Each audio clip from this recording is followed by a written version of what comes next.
Welcome back to the Deep Dive. Today we're going right to the core of an idea that has, well, really reshaped a lot of modern business thinking. We're talking about Simon Sinek's work, Start With Why. Exactly. And if you've ever thought about how to communicate what you do, you've probably seen his golden circle model. But here's the real question we want to tackle today. Why does your business actually exist? Right. And if your first thought is something functional, like, oh, we sell marketing software, or we make artisanal baked goods, Then Sinek would say you've sort of missed the point entirely. Most businesses get stuck on the what? The product. but the truly inspiring ones, the ones with that magnetic pull, they flip that whole communication model on its head. And, the go-to example here is always Apple. Of course, they didn't come out and say, we make incredibly powerful, beautiful computers. No, not at all. They started with a belief. Something like, we challenge the status quo. We think differently. And the computers, the phones, all of that, that's just the proof. It's the tangible evidence that they live by that belief. Which is why when you buy an Apple product, you're not just buying a piece of hardware. You're buying into their whole worldview. It completely shifts the positioning. Absolutely. And that's really our mission for this deep dive. We're going to distill the 4 key principles Sinek lays out. And these principles lead directly to 2 huge financial outcomes for a business. That's right. We're talking about your pricing power and your customer lifetime value. When you get the why right, people stop comparing you on price. They start investing in a cause they share with you. Exactly. Okay, let's unpack that process. Let's start with the big one. Principle 1, the golden circle. It's a really simple visual, which is probably why it's so powerful. It's just 3 concentric circles. The big one on the outside, that's the what. And every single business on the planet knows their what. It's the product they sell, the service they offer. Okay, then you move 1 layer in to the middle circle. That's the HOW. This is where some businesses start to differentiate themselves. It's their unique process, their special sauce. But that tiny circle in the middle, the bullseye, that's the WHY. The purpose, the cause, the belief. And very, very few organizations know what that is. And the key insight here is the direction you communicate in. Most companies go outside in. They start with what they sell. But the ones that inspire, they communicate inside out. They start with why they exist, then how they do it, and only then do they get to what they sell. The impact of that switch is just massive. I mean, if you start with what, say, we sell delicious organic coffee. You're immediately just one more option on the shelf. You're forcing the customer into a rational comparison of price and features. But if you lead with your why, Right. If the message is, we believe every farmer deserves dignity, and that's why we pay 3 times the market rate, our coffee is the proof of that belief. suddenly the price isn't the most important thing. Not at all. A customer who shares that belief isn't going to comparison shop for a cheaper bag. They're not just buying coffee anymore. They're supporting a cause. They've found their tribe. You see this everywhere. A business consultant could say, I provide strategic advising. That's a functional what? Or they could say, I believe small businesses are the backbone of our communities, and that's why I only work with businesses under $5 million. See? The service is the same, but the belief acts as a filter. It attracts a specific, really devoted kind of client. Let me just play devil's advocate for a second here. Go for it. If the what is just proof, does the quality of the product even matter? I mean, Apple's computers are actually well designed. If the product was junk, the why wouldn't save them, would it? That is a fantastic question, and it's a critical point. Sinek is not saying quality doesn't matter. Okay. He's saying quality is the price of entry. It's the minimum requirement. The what has to be good because it's the tangible proof of your why. So if your why is, we believe in elegance, but your product is clunky and breaks. The whole thing falls apart. The why is the magnet, but the what is the vehicle. If the vehicle is broken, the magnet is useless because you've lost all consistency. That makes perfect sense. The product is essential for sustaining the relationship, even if it's not what starts it. Exactly. So if the why is the magnet, what is actually happening in a customer's brain that makes them choose a belief over a feature? Well, this brings us right to principle 2. Here's where it gets really interesting. The core idea is simple. Emotion drives decisions. Right. Sinek's whole argument is that people aren't rational. We make decisions with our emotions, with our gut, and then we use logic to justify that decision afterward. Which is precisely why leading with what is such a disadvantage. When you just throw a bunch of specs and features at someone, you're only talking to their analytical mind. You're asking them to open a spreadsheet, basically. Exactly. And that's a race to the bottom on price. But when you lead with why, you're speaking to their identity. You're giving them a belief to try on. And if they share that belief, the comparison shopping just kind of stops. It becomes irrelevant. The question changes from which one is a better deal to which one is me. I have to admit, I feel a little called out by the coffee example. I am definitely that person comparing 2 bags on my phone. We all are sometimes.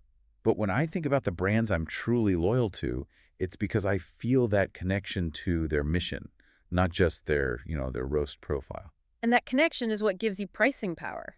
The premium price stops feeling like a cost and starts feeling like a contribution that validates their own values. Let's use that reusable water bottle example. If you lead with the what? Stainless steel, keeps cold for 24 hours, comes in 12 colors, it's $35. The customer immediately compared that to the $10 bottle at the corner store. But if you lead with why, we're fighting single-use plastic waste. Every bottle we sell keeps 600 plastic bottles out of our oceans. Join the movement. Now you're not buying a container for water. You're funding a solution.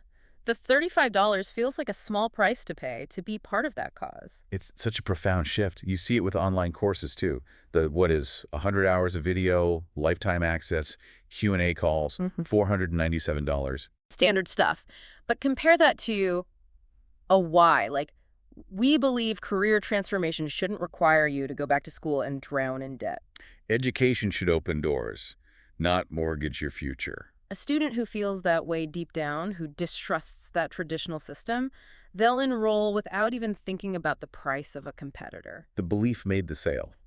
The features just justified it. It's about generating a gut feeling, not just data points. And there's actually a biological reason why that gut feeling is so powerful. This is principle 3, right? The biology of decision-making. Yeah, this is where Sinek really grounds the golden circle in neuroscience. It's not just a nice marketing theory, it's how our brains are wired. Okay, so break it down for us. He talks about 2 key parts of the brain. On the outside, you have the neocortex. That's the rational brain, the part that handles language analysis, all the facts and figures. That's where the what lives. But deep inside, you have the limbic brain. The older, more primitive part. Right. And it's responsible for all our emotions, our behavior, and critically, our decision-making. That's the home of the WHY.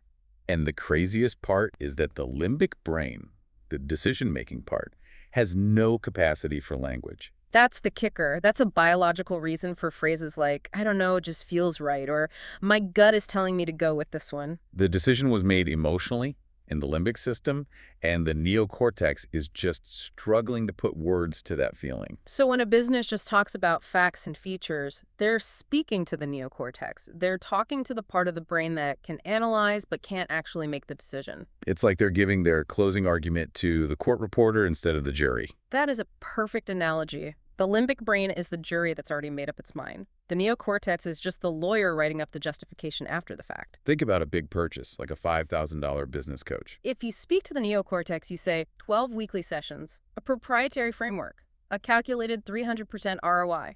And you're just inviting them to compare you to another coach's framework and ROI.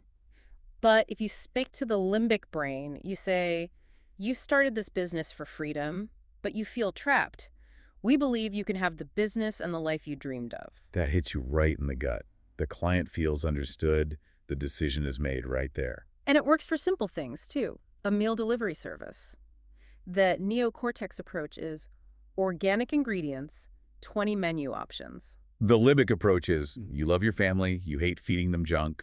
We believe dinner should be healthy without all the stress. You connect with that desire to be a good parent, and that's a much more powerful motivator than a list of menu options. The businesses that can do that create real commitment. The ones that can't will always be competing on price. But making that initial connection, that's just the start. It's fragile. And it can only be sustained if you follow the final principle. Principle 4, clarity, discipline, and consistency. So it's not enough to just find your why. Not even close. Discovering it is the easy part. Living it is the hard work. And Sinek says it requires 3 non-negotiable things. First is clarity of WHY. It has to be crystal clear. Vague statements like, we believe in excellence, don't inspire anyone. They don't guide any decisions. Second, discipline of how W. This is where a lot of companies fall down, I think. It's the hardest part. Your internal processes, who you hire, how you operate, it all has to be a living, breathing demonstration of your why. And third, consistency of what? Everything you produce, everything you say, All of it has to align with that stated why. The second there's a disconnect, the whole thing feels like a marketing gimmick. It feels like a lie. It feels like a lie and trust is gone. That point about the discipline of how W is huge. If your why is about innovation, then your internal culture has to reward experimentation even when it fails. It's a massive commitment. Let's go back to the coffee shop with the why of farmer dignity. Their discipline of how W means they have to pay more for their beans. It's expensive. Their consistency of what means they sell a premium product at a premium price. But say they have a bad quarter. And to protect their margins, they secretly buy some cheaper commodity-grade beans. Boom. They've just violated consistency.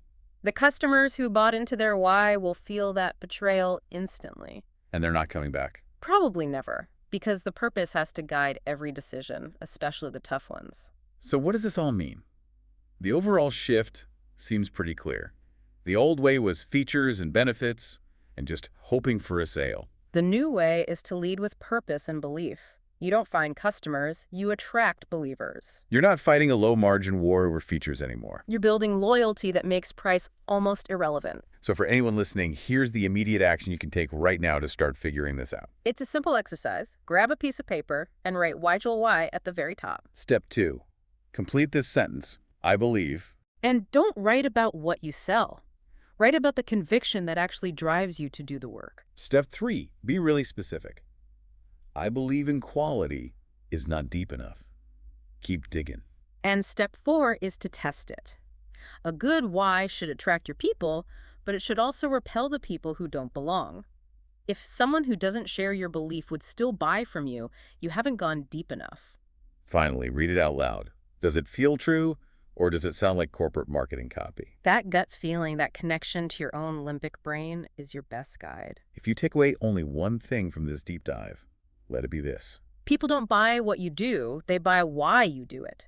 And the most powerful, lasting businesses are built around a purpose, not just a product. It's really the difference between just selling something and actually starting a movement based on a shared meaning.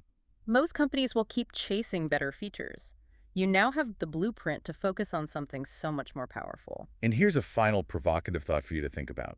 Sinek argues that when you truly live your full plan, why, you stop selling and you start leading. So if you achieve that perfect alignment of clarity, discipline, and consistency around your belief. What unexpected movement might your business start that has nothing at all to do with the product you originally planned to sell? Yeah.